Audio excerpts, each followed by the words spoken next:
Desember tahun 2025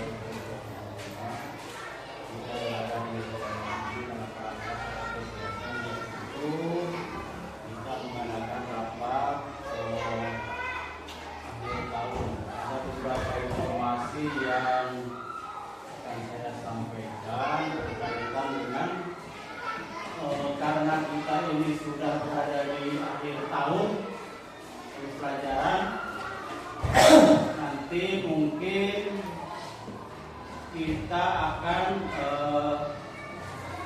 menilai, mengevaluasi beberapa hasil kinerja kita. Antaranya yaitu perilaku kinerja sebagai guru kita. Nanti akan ada penilaian, kemudian refleksi itu artinya kita merenung kemarin kita sudah melakukan apa, kemudian selanjutnya kita merencanakan untuk semester yang akan datang karena akan diadakan penilaian kinerja. Kemudian dokumen perangkat pembelajaran dari mulai modul ajar, kemudian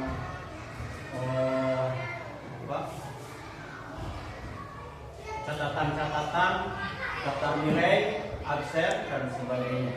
Kemudian direncanakan kita untuk kelas yang akan datang itu, untuk semester yang akan datang itu apa perencanaan kita.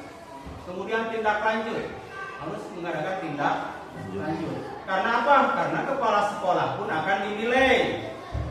Di minggu ini mungkin kepala sekolah juga akan dinilai karena ada pelaksanaan PKKS atau penilaian kinerja kepala sekolah. Ada beberapa dokumen yang harus disiapkan, di antaranya nilai SKP. Kalau di sini yang sudah nilai SKP, yang sudah P3K harus disiapkan juga ya Pak Devi. Kemudian itu kepala sekolah bertanggung jawab atas kehadiran guru. Kemudian ada RKT, rencana kinerja tahunan, yang pada hari ini baru akan saya sampaikan ya untuk RKT. Kemudian dokumen laporan satuan pendidikan, raport pendidikan ya, raport siswa dan sebagainya. Kemudian AKAS, kemudian RKJM, rencana kerja jangka menengah. Nah, pada hari ini saya akan membahas sedikit tentang rencana kerja tahunan atau disebut dengan RKT.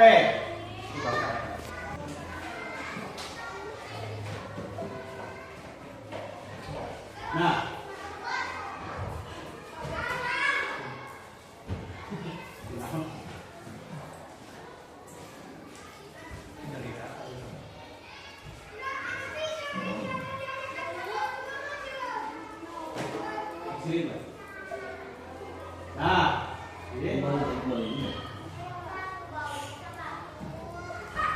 apa tujuan RKT itu?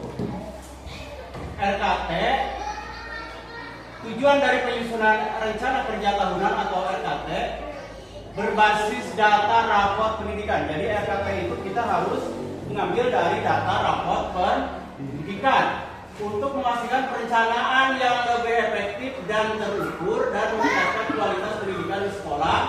Dasar melalui analisis data raport yang akurat, sekolah dapat merencanakan program yang lebih tepat sasaran, mengidentifikasi kelemahan dan mengoptimalkan kekuatan yang ada. Jadi RKT itu berbasis data raport, ya, jadi raport pendidikan. Di mana kelemahan raport pendidikan itu ada numerasi, ada literasi ya. Kemudian ada karakter, ada lingkungan pembelajaran, kemudian apa lagi? Ada berapa Mas Bud? Kalau tidak salah ada 5 ya.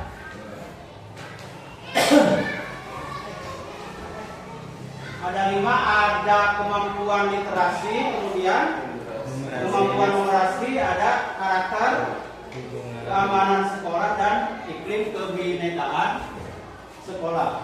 Nah, kemudian RKT adalah dokumen perencanaan tahunan yang mencakup kegiatan-kegiatan yang akan dilakukan untuk mencapai tujuan pendidikan sekolah dalam 1 tahun ajaran. Jadi RKT itu rencana kerja tahunan yang setiap tahun akan direvisi, diperbaiki sesuai dengan kebutuhan yang tadi dasarnya dari analisis data rapor. Baik itu akademik, non-akademik, dan pengelolaan sekolah secara keseluruhan. Nah.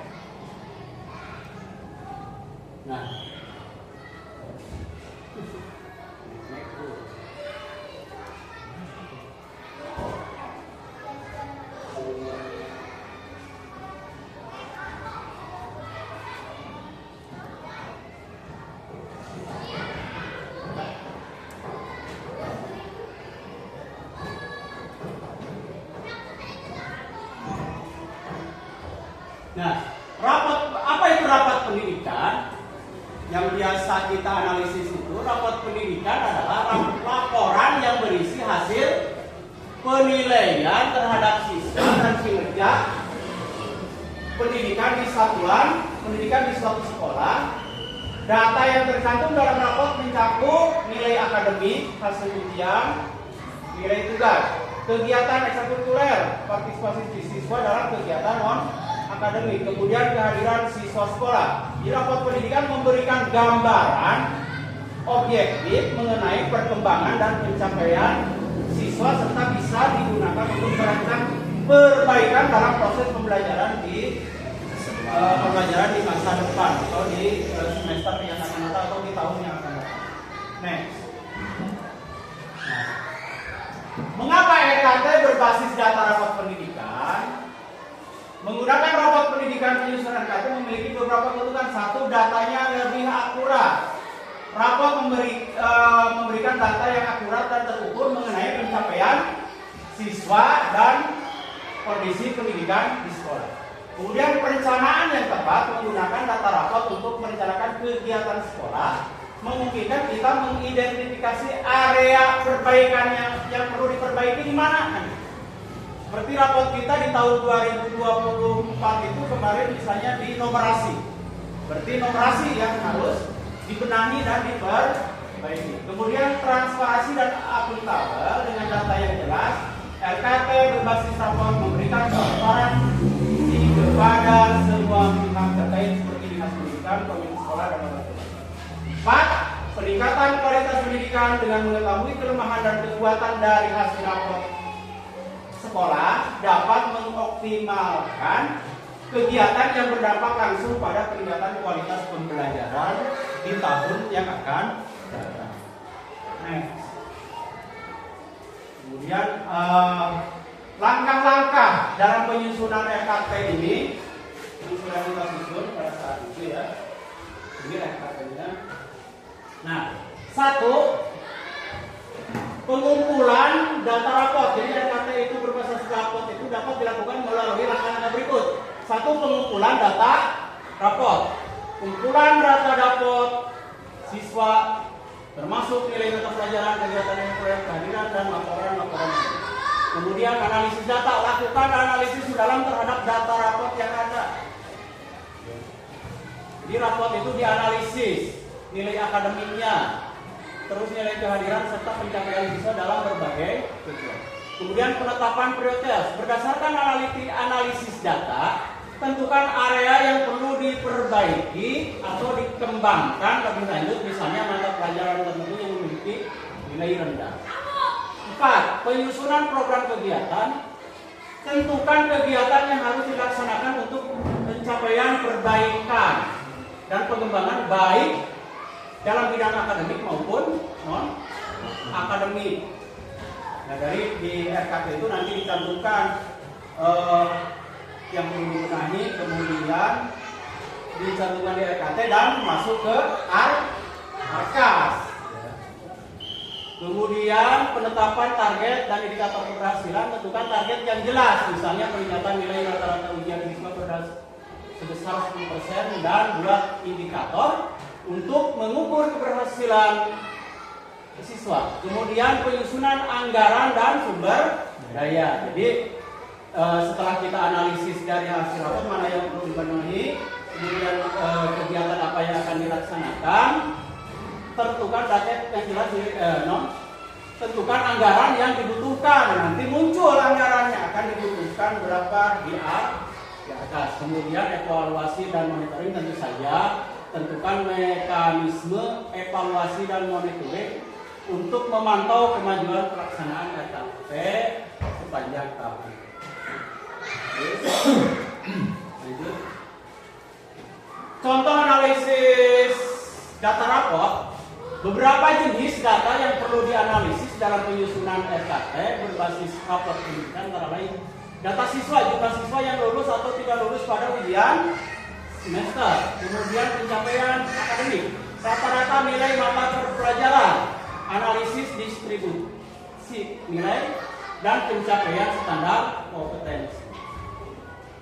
Kemudian kegiatan ekstrakurikuler, tingkat partisipasi siswa dalam kegiatan ekstrakurikuler seperti olahraga atau seni. Kemudian kehadiran, presentasi siswa yang hadir dengan baik dan tepat waktu. Lanjut. Kemudian penyusunan program kegiatan berdasarkan data rapor. Berdasarkan hasil analisis data rapor, Anda dapat menyusun program kegiatan yang sesuai dengan kebutuhan sekolah, seperti program remedial untuk siswa yang mengalami kesulitan belajar pada misalnya kita di capaian pembelajaran yang belum tercapai di nilai formatifnya, maka kita harus menyusun program remedial. Program remedial untuk siswa yang mengalami kesulitan belajar. Jadi kalau ditinggal itu jangan ditinggal, yang kesulitan belajar itu harus diremedial. Pelatihan guru untuk meningkatkan kompetensi pengajaran, termasuk pelatihan dalam metode pembelajaran yang lebih efektif. Diadakan IHT atau diadakan KKG untuk peningkatan kemampuan guru. Terus penguatan program ekstrakurikuler untuk meningkatkan keterampilan sosial dan karakter siswa. Selanjutnya program kesehatan dan kebugaran untuk memperbaiki tingkat kehadiran siswa dan kesehatan tubuh mereka. Jadi harus diadakan senam dan sebagainya untuk memperbaiki kebugaran siswa. Lanjut. Kemudian penetapan target dan indikator keberhasilan. Target indikator keberhasilan perlu ditentukan secara spesifik, terukur, dan dapat dicapai. Beberapa contoh target dan indikator keberhasilan yang bisa digunakan adalah: 1. Target meningkatkan nilai rata-rata mata pelajaran matematika, misalnya 10% pada akhir tahun pelajaran. Kemudian indikator keberhasilannya, peningkatan nilai ujian matematika pada ujian semester kedua, peningkatan keterlibatan siswa dalam sesi pembelajaran matematika. Jadi kita harus punya target dari hasil analisis tadi, kemudian dijabarkan dalam RKP. Nah, nanti kita akan ada peningkatan di semester yang selanjutnya.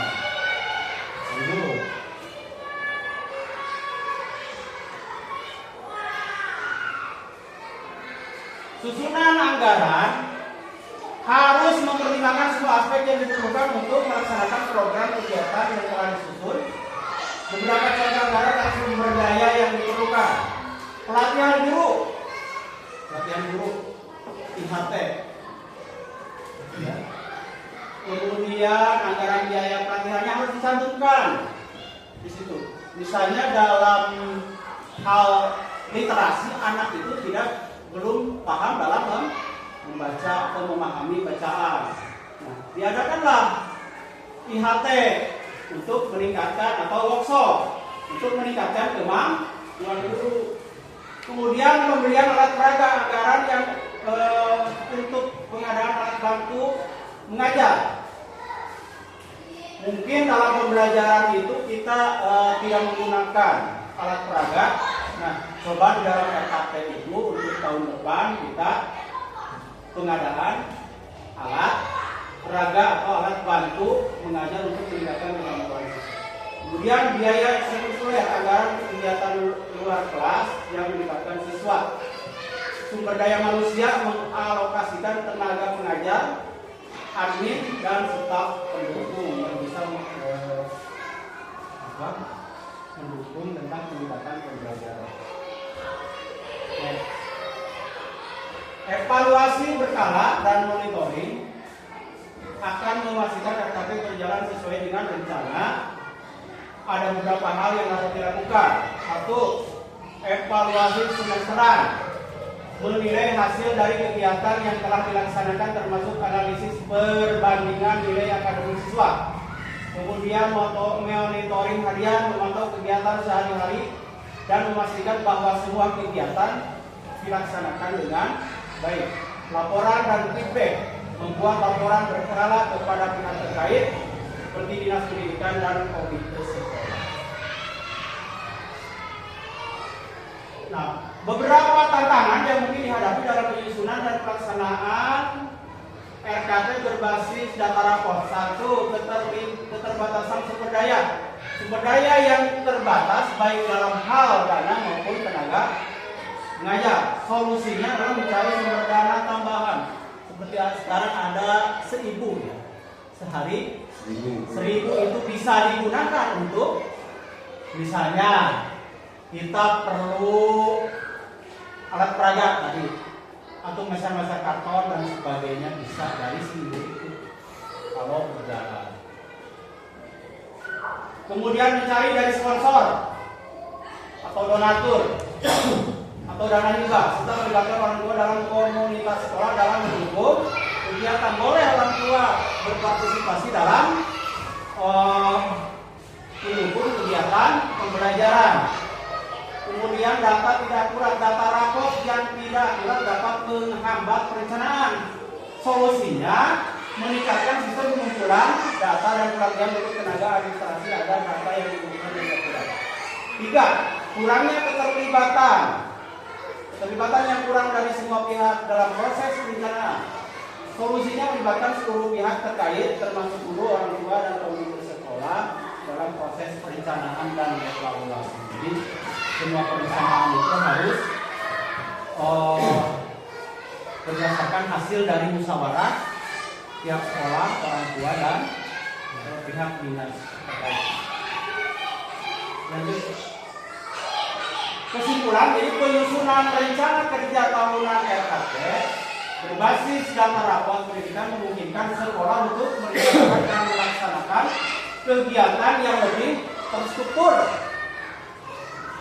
kemudian terukur, bisa diukur ya keberhasilannya. Jangan terlalu tinggi dan sesuai dengan kebutuhan siswa. Dengan menggunakan data rapor sekolah dapat menentukan prioritas pengembangan dan mengukur kemajuan secara jelas melalui langkah-langkah yang sistematis. Kualitas pendidikan dapat terus ditingkatkan. Nah, sekarang kita coba lihat rapor pendidikan yang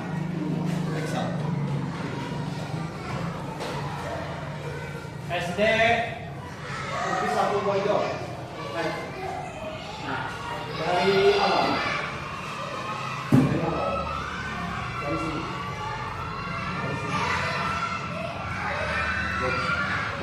Dari sini. Satu dari satu.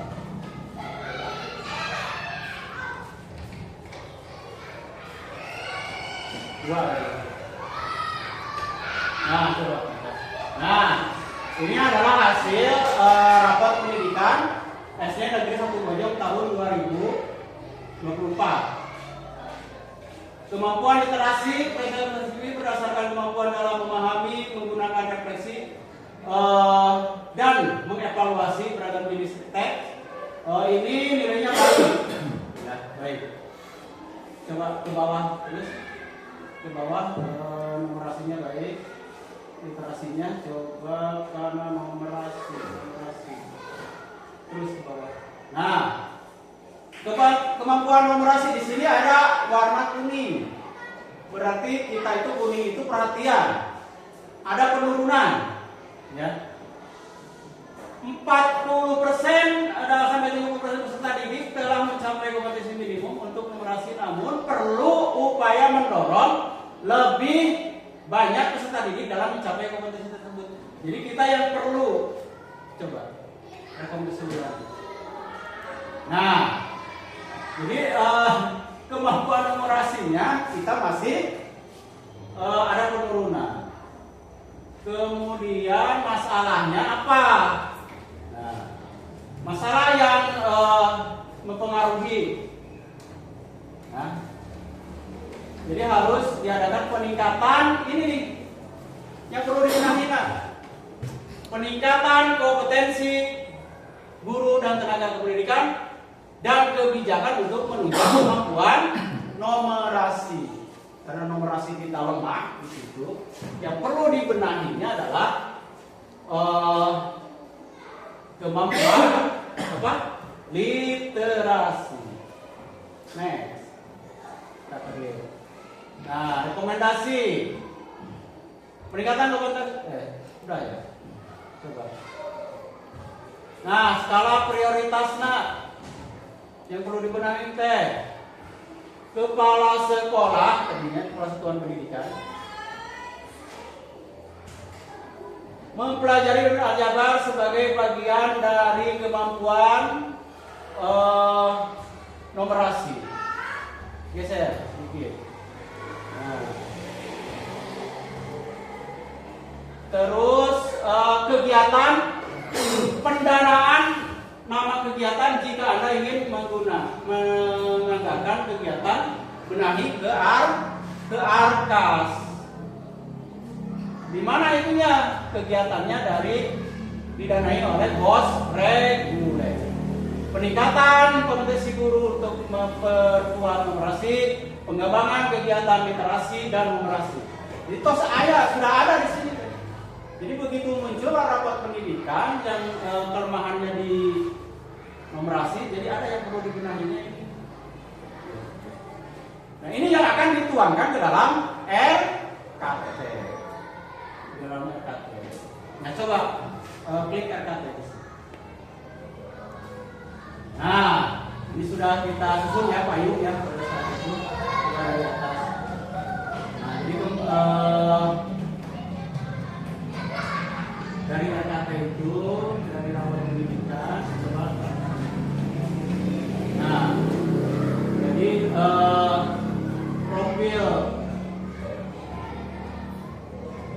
dari pendidikan adalah laporan komprehensif mengenai layanan pendidikan sebagai hasil dari evaluasi sistem pendidikan yang digunakan sebagai landasan untuk peningkatan mutu layanan pendidikan dan penerapan rapot pendidikan. Profil pendidikan terdiri dari indikator-indikator yang merefleksi 8 standar nasional pendidikan dan mencakup area yang berkaitan dengan input, proses, dan output. Ada input, ada proses, dan output. Prosesnya begitu. Kalau inputnya baik, prosesnya baik, maka outputnya akan baik. Inputnya baik, prosesnya buruk, kira-kira outputnya buruk. Kemudian inputnya baik, prosesnya baik, tidak mungkin inputnya. Kemudian standar urusan dimensi A, standar proses, standar isi, standar proses, standar penilaian, dan standar pengelolaan. Kemudian standar GTK inputnya, standar sarpras. Jadi guru dan tenaga pendidikannya harus berkualitas. Standar sarprasnya juga harus memenuhi syarat. Kemudian standar pembiayaannya juga harus sesuai. Lanjut. terus. Nah ini ya. Setelah dianalisis dari raport pendidikan, ternyata kemampuan kita di kemampuan literasi sudah baik, warna hijau terbaik, kemudian iklim keamanan satuan pendidikan baik, iklim kebinekaan dan kualitas pembelajaran sudah baik. Hanya ini ya, kemampuan numerasi yang harus diperbaiki. Satu, pencapaian naik 3 kali dari 2003, terus peningkatan menengah, ini adalah gambaran dari kemampuan numerasi berdasarkan analisis raport pendidikan. Next. Ya. Nah di sini kemampuan numerasi SD Negeri 1 Pojok mencapai 60% dengan peserta didik sudah mencapai kompetensi minimum. Artinya 40 sampai 70% peserta didik telah mencapai kompetensi minimum untuk numerasi, namun perlu upaya mendorong lebih banyak lagi peserta didik dalam mencapai kemampuan minimum. Kemudian persentase jumlah peserta didik yang telah mencapai kompetensi minimum untuk kemampuan numerasi tahun ini 60% naik 13,33 dari tahun 2023. Ini yang tahun 2023. Nah, ini adalah kemampuan numerasi. Lanjut. Terus apa saja mungkin terus kegiatan yang perlu dilaksanakan untuk memperbaiki nilai numerasi tersebut. Terus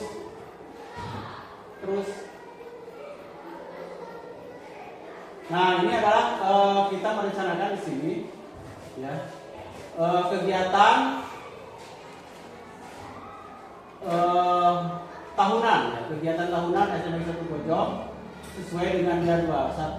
Program misi penyusunan kurikulum sudah dilakukan. Kemudian workshop penentuan KKM. Kalau sekarang KKM itu apa namanya? Ketuntasan. Ketuntasan. Nah, ya kalau sekarang berbeda sekarang istilahnya. Kemudian workshop kekerasan di sekolah ramah anak ya, sekolah ramah anak SRA. Kemudian workshop manajemen kelas, workshop metode pembelajaran, workshop penilaian. Nah ini akan dilaksanakan sudah dilaksanakan sampai bulan Desember. Kemudian lanjut, sirkuler, sarpras, pengadaan buku guru, buku siswa dan sebagainya. Kemudian lanjut sampai Desember. Nah, pembiayaan, asesmen kelas 1 sampai kelas 6 sudah ya. Jadi rencana kerja tahunan merupakan perencanaan yang disusun oleh sekolah setiap tahun berdasarkan perencanaan yang berbasis data. Jadi proses terhadap raport pendidikan fokus pada prioritas pendidikan dasar, yakni kemampuan literasi. Tadi apa orang tadi raport pendidikan itu ada 5. 1.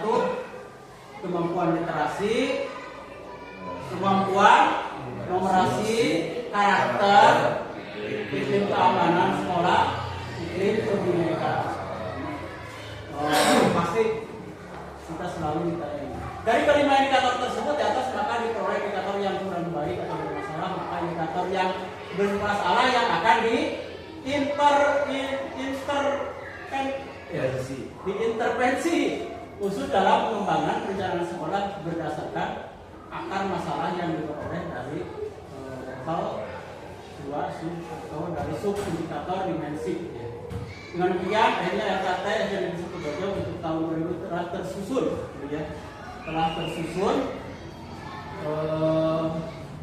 berdasarkan perencanaan berbasis data atau PBB yang berdasarkan laporan hasil pendidikan tahun 2024-2025. Itu saja mungkin yang sampaikan. Barangkali ada yang mau bertanya. Silakan.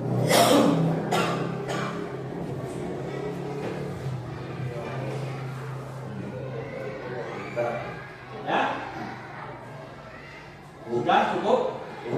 Baik, Bapak Ibu sekalian, demikian saya sampaikan mengenai penyusunan RKT berbasis data. Nah, RKT ini nanti akan dituangkan ke dalam ARKAS.